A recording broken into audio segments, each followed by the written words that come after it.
السلام علیکم ورحمۃ اللہ وبرکاتہ۔ میرے عزیز طلبہ و طالبات، آج کے کلاس میں آپ کا خیر مقدم کرتا ہوں۔ ہم لوگ تنوع یعنی ڈائیورسٹی کے عنوان کو گزشتہ ہفتہ بھی پڑھے تھے۔ آئیے آج ہم لوگ یہ جاننے کی کوشش کریں گے کہ ہندوستان میں تنوع یعنی ڈائیورسٹی ان انڈیا، اس چیز کو ہم لوگ دیکھنے کی کوشش کریں گے کہ ہندوستان میں کیا ڈائیورسٹی ہے۔ تو سب سے پہلے کہ ہندوستان بہت سی تنوعات کا ایک ملک ہے۔ مثال کے طور پر یہاں بہت سی الگ الگ زبانیں بولی جاتی ہیں، جیسے Urdu, Hindi, English, Arabic, Persian, Kannada, Tamil, Telugu, Malayalam, مختلف طرح کی زبانیں بولی جاتی ہیں۔ کئی قسم کے کھانے کھائے جاتے ہیں، دال، روٹی، چاول، بریانی، پلاؤ اور دیگر مختلف طرح کے پکوان ہوتے ہیں۔ یہ سارے چیز کھائے جاتے ہیں۔ بہت سے تہوار منائے جاتے ہیں۔ تہوار میں عید، قربانی، ہولی، دیپاولی، محرم، یہ سارے تہوار منائے جاتے ہیں۔ الگ الگ طرح کے تہوار ہوتے ہیں اور لوگ مختلف مذہبوں کو مانتے ہیں، جیسے ہندو، مسلم، سکھ، عیسائی۔ یہ لوگ الگ الگ مذہب کو ماننے والے ہیں، اسلام کو ماننے والے ہیں، کوئی ہندوازم کو ماننے والے ہیں، کوئی جینزم کو ماننے والے ہیں۔ تو اس طرح مختلف مذہب کو بھی ماننے والے ہیں۔ لیکن اگر آپ اس بارے میں سوچیں تو دیکھیں گے کہ بہت سی ایسی چیزیں بھی یہاں کے لوگ کرتے ہیں جو ایک جیسی ہیں، بس فرق یہ ہے کہ ہم انہیں مختلف انداز میں کرتے ہیں۔ تو ہمارا ہندوستان ڈائیورسٹی ہونے کے باوجود بھی بہت ساری چیزوں میں یکسانیت پائی جاتی ہے، مماثلت پائی جاتی ہے۔ تو یہ ہمارے ہندوستان کی خصوصیت ہے۔ آئیے ہم لوگ دیکھیں گے کہ تنوعات کی وضاحت کیسے کی جاتی ہے۔ تو تنوعات کی وضاحت کیسے کی جاتی ہے، یعنی how do we explain diversity, ہم لوگ ڈائیورسٹی کو کیسے واضح کریں۔ تو 200 سال پہلے، یا یوں کہیے کہ ریل گاڑی، ہوائی جہاز، کار اور بس کے ہماری زندگی کا حصہ بننے سے قبل لوگ دنیا کے ایک حصہ سے دوسرے حصے تک کا سفر پانی کے جہازوں، گھوڑوں یا اونٹوں پر پیدل چل کر کیا کرتے تھے۔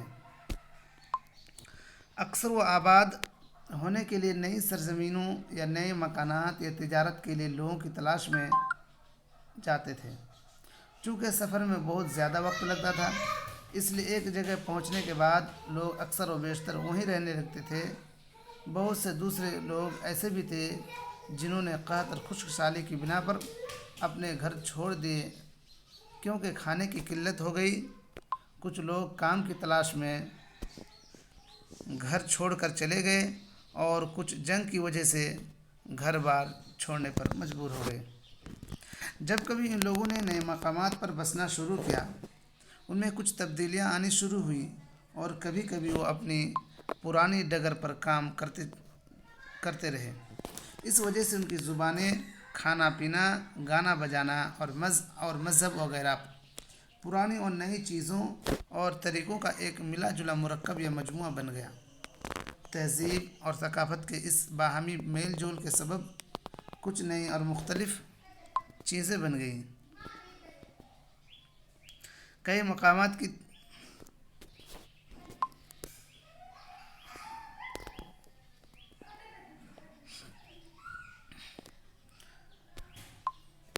مقامات کی تاریخ سے ظاہر ہوتا ہے کہ وہاں کی ثقافت اور زندگی کی تشکیل میں کتنے مختلف تہذیبی اثرات مددگار ثابت ہوئے۔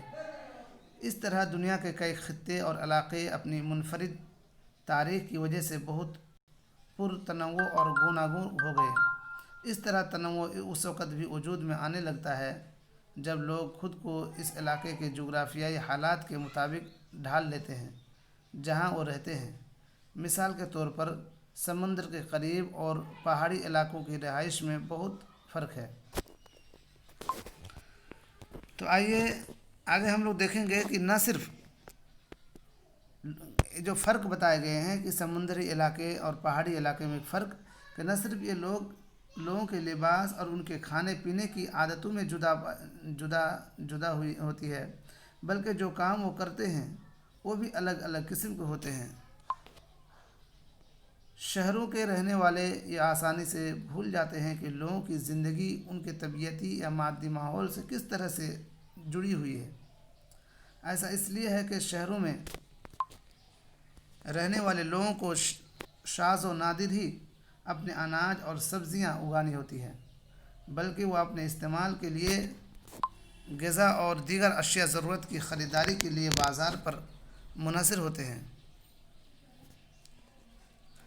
آئیے جاننے کی کوشش کریں کہ جب ہم کہتے ہیں کہ کسی خطے کی تاریخی اور جغرافیائی عوامل اور عناصر وہاں کے تنوع پر اثر انداز ہوتے ہیں تو اس کا مطلب کیا ہے۔ ہم اپنے ملک کے دو الگ الگ حصوں کیرلا اور لداخ کے بارے میں پڑھ کر یہ معلومات حاصل کریں گے۔ آئیے سب سے پہلے لداخ کے بارے میں جاننے کی کوشش کرتے ہیں۔ لداخ جموں کشمیر کے مشرقی حصے میں ایک پہاڑی ریگستان ہے۔ بارش بالکل نہ ہونے اور سال کے بیشتر حصے میں برف کے ڈھکے رہنے کے باعث یہاں بہت ہی کم کھیتی باڑی کی جا سکتی ہے۔ یہ تو لداخ کی بات ہو رہی ہے۔ اس علاقے میں بہت کم قسموں کے درخت اگ سکتے ہیں۔ پینے کے پانی کے لیے لوگ گرمی کے موسم میں پگھلتی برف پر انحصار کرتے ہیں۔ یہاں کے لوگوں کی زندگی کو دیکھیں۔ لوگ خاص نسل کی بھیڑیں پالتے ہیں جن سے پشمینہ کا اون حاصل ہوتا ہے۔ یہ اون قیمتی ہوتا ہے، اس لیے پشمینے کی شالیں بہت مہنگی ہوتی ہے۔ لداخ کے لوگ بڑی احتیاط سے اپنی بھیڑوں کا اون جمع کرتے ہیں اور اسے کشمیری تاجروں کو فروخت کرتے ہیں۔ پشمینہ شالیں زیادہ تر کشمیر میں بنی جاتی ہے۔ یہاں کے لوگ گوشت، پنیر اور مکھن جیسی دودھ سے بنی چیزیں کھاتے ہیں۔ ہر کنبے کے پاس کچھ نہ کچھ بکریاں، گائیں اور زو یعنی یک زو بولے تو یک گائے پائے جاتے ہیں۔ ریگستان ہونے کا مطلب یہ نہیں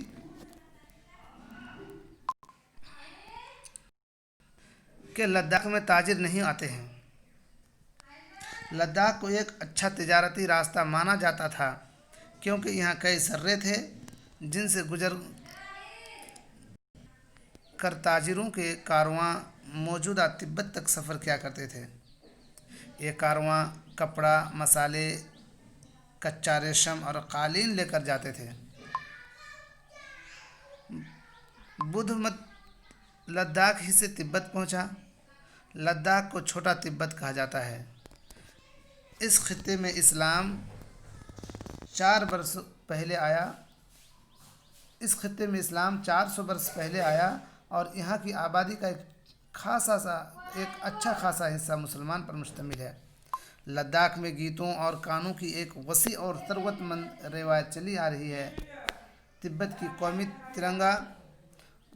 کی قومی کتھا کیسر کا قصہ مسلمان اور بدھ دونوں مل کر گاتے ہیں۔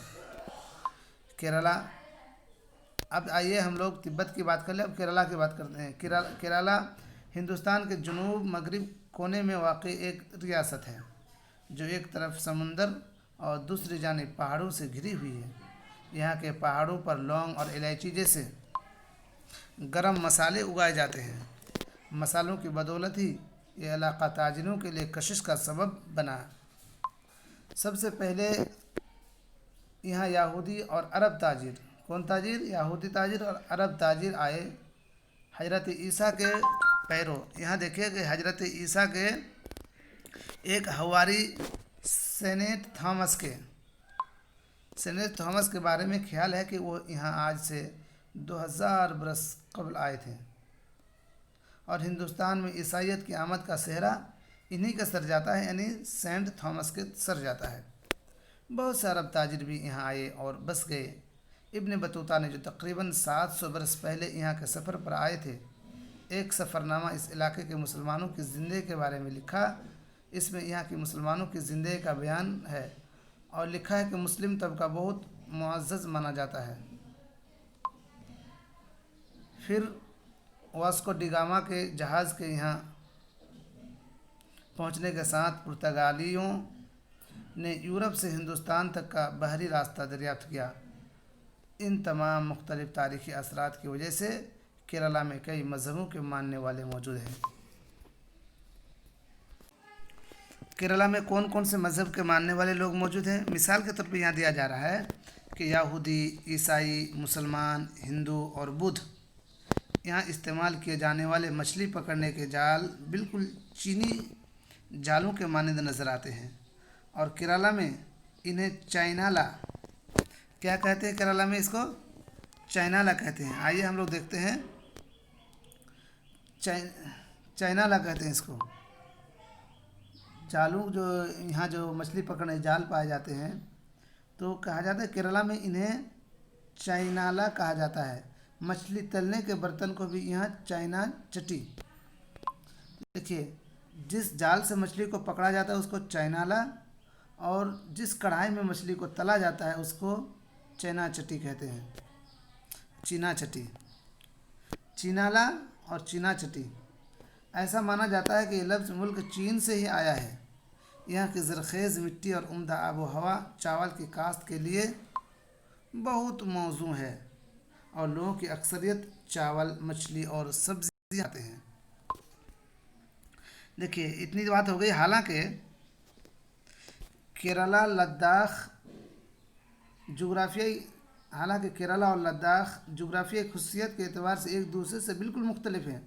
دونوں علاقوں کی تاریخ نے یکساں ثقافتی اثرات دیکھے ہیں۔ دونوں ہی علاقوں پر چینی اور عرب تاجروں نے اپنا اپنا اثر ڈالا ہے۔ کیرلا کی جغرافیائی نوعیت کی بنا پر یہاں گرم مسالوں کی کاشت، اور لداخ کی خصوصی محل وقوع کی وجہ سے وہاں ہونے والی اون کی پیداوار، ایک ہو گیا کیا؟ گرم مسالے، اور دوسرا اون، دو چیز ہے یہاں۔ ایک ہے گرم مسالے کہاں؟ لداخ میں، جبکہ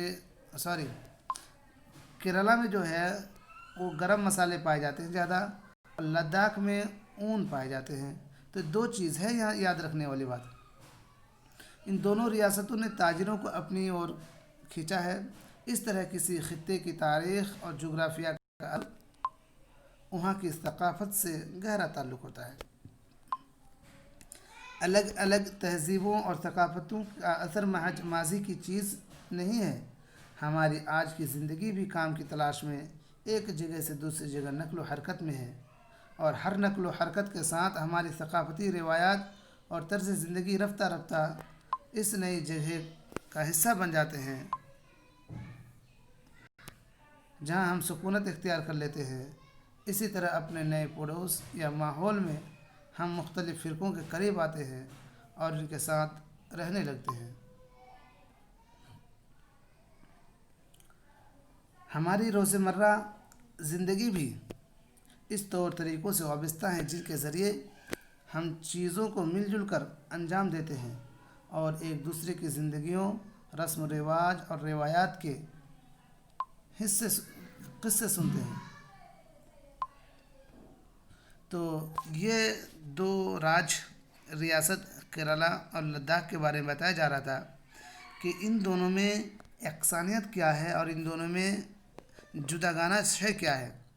وہاں لداخ میں دیکھیں گے تو ہم لوگ اون زیادہ پاتے ہیں، جبکہ کیرلا میں دیکھیں گے تو مسالہ کی کھیتی بہت زیادہ ہوتی ہے، حالانکہ دونوں جگہ تاجروں کا آواجہی رہی ہے۔ تو اتنی بات ہم لوگوں نے دیکھا۔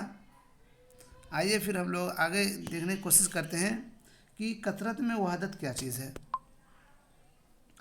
تو کثرت میں وحدت ہے کہ ہندوستان کا تنوع ہمیشہ اس کی طاقت کا سرچشمہ مانا گیا ہے۔ ملک پر برطانوی حکومت کے قبضے کے دوران مختلف ثقافتی، مذہبی اور علاقائی پس منظر کے مردوں اور عورتوں نے مل کر اس کی مخالفت اور مزاحمت کی۔ ہندوستان کی جنگ آزادی میں مختلف فرقوں اور علاقوں کے ہزاروں لوگ شامل ہوئے، وہ مل کر جد و جہد کرنے کے فیصلے لیے، ایک دوسرے کے ساتھ ہو گئے، ساتھ میں جیل گئے، اور انہوں نے انگریزوں کا مقابلہ کرنے کے طریقے مل کر تلاش کیے۔ دلچسپ بات یہ ہے کہ انگریزوں کا یہ خیال تھا کہ وہ ہندوستانیوں میں پھوٹ ڈال سکتے ہیں، کیونکہ وہ کئی اعتبار سے ایک دوسرے سے الگ یا مختلف ہیں، اور اس طرح ان پر حکمرانی جاری رکھ سکتے ہیں۔ لیکن ہندوستانیوں نے دکھا دیا کہ مختلف ہونے کے باوجود وہ کس طرح برطانوی قبضے کے خلاف متحد ہو سکتے ہیں۔ یہاں ایک گیت بیان کیا گیا ہے جو کہ جلیانوالہ باغ میں جب معصوم عوام پر گولی چلایا گیا تھا تو یہ گیت بیان کیا گیا ہے۔ یوں کہا جاتا ہے کہ یہ گیت امرتسر کے جلیانوالے باغ کے اس قتل عام کے بعد گایا گیا تھا جس میں ایک برطانوی فوجی افسر نے نہت تھے امن پسند لوگوں کے ساتھ بہت بڑے مجمع پر گولی چلا کر بڑی تعداد میں مار ڈالا تھا۔ بہت سارے لوگ زخمی تھے، مرد، عورتیں، ہندو، سکھ، مسلمان، امیر اور غریب برطانوی حکومت کے خلاف احتجاج کرنے کے لیے یہاں جمع ہوئے تھے۔ یہ گیت ان بہادروں کی یاد میں لکھا گیا تھا۔ ایسے گیت اور علامات جو آزادی کی جدوجہد کے دوران ابھر کر سامنے آئے، ہمارے ملک کے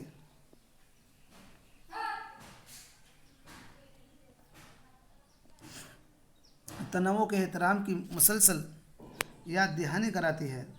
کیا آپ کو ہندوستانی جھنڈے کی کہانی معلوم ہے؟ لوگوں نے اس کو ہر جگہ برطانیہ کے خلاف ایک علامتی نشان کے طور پر استعمال کیا۔ اپنی کتاب ڈسکوری آف انڈیا کس نے لکھی؟ پنڈت جواہر لال نہرو نے۔ تو اپنی کتاب ڈسکوری آف انڈیا میں پنڈت جواہر لال نہرو نے لکھا ہے کہ ہندوستان کا اتحاد کوئی ایسی چیز نہیں ہے جو باہر سے لا کر تھوپی گئی ہو، بلکہ یہ اپنے آپ میں ایک زیادہ گہری چیز ہے۔ مذہبوں اور رسم و رواج کا بھرپور احترام کیا جاتا تھا، اور نہ صرف اس کی ہر شکل کو قبول کیا جاتا تھا بلکہ اس پر عمل بھی کیا جاتا تھا اور اس کی ہمت افزائی کی جاتی تھی۔ کثرت میں وحدت کا محاورہ نہرو جی نے ہندوستان کی اصلیت کو بتانے کے لیے بنایا تھا۔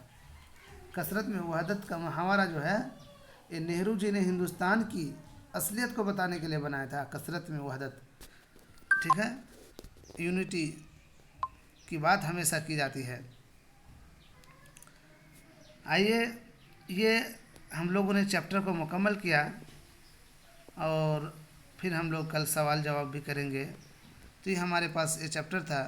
اس چیپٹر کو ہم لوگوں نے جو کچھ دیکھا، پڑھا، سمجھا، اس میں ڈائیورسٹی کی بات کی جا رہی ہے اور یہ کہا جا رہا ہے کہ ہمارا ہندوستان اتنے کثیر آبادی اور کثیر زبان والے، کثیر تہوار والے اور کثیر کھان پان والے، کثیر پہناوا والے ملک ہونے کے باوجود بھی ایک ہو کر کس طرح زندگی بسر کرتے ہیں اور کسی کے بھی خلاف ایک جٹ ہو کر اس کے منہ کھٹے کر سکتے ہیں۔